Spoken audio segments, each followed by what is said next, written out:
곽수종의 뉴스 정면 승부. 곽수종의 뉴스 정면 승부.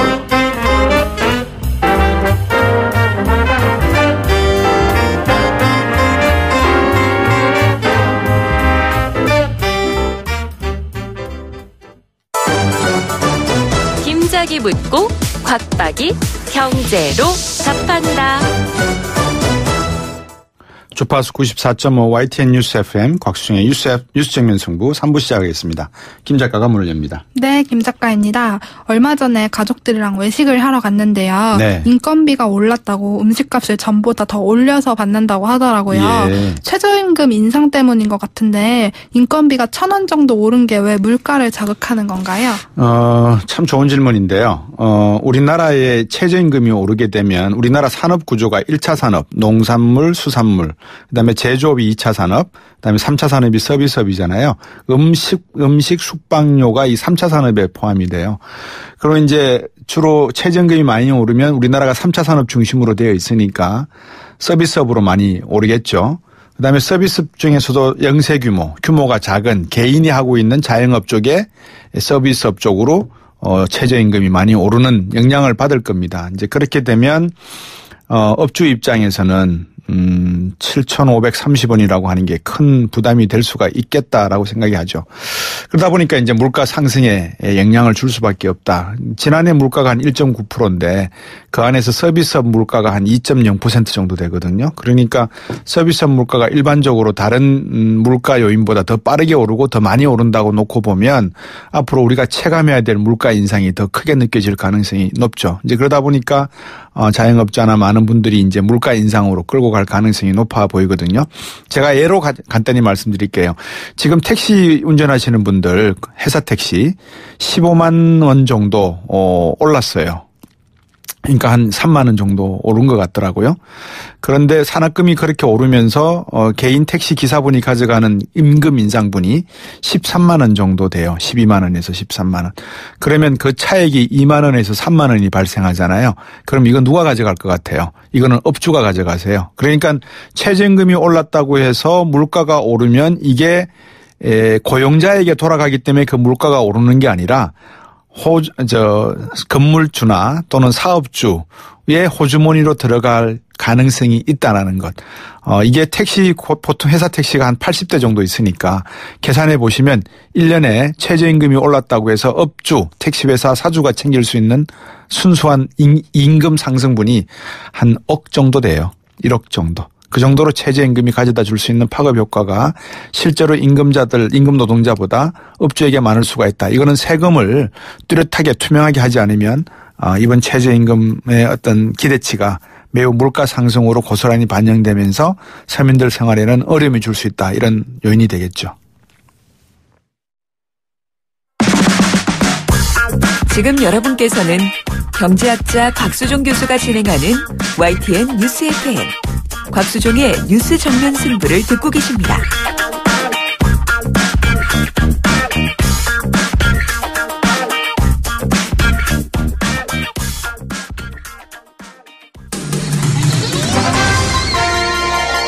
정면 스포츠.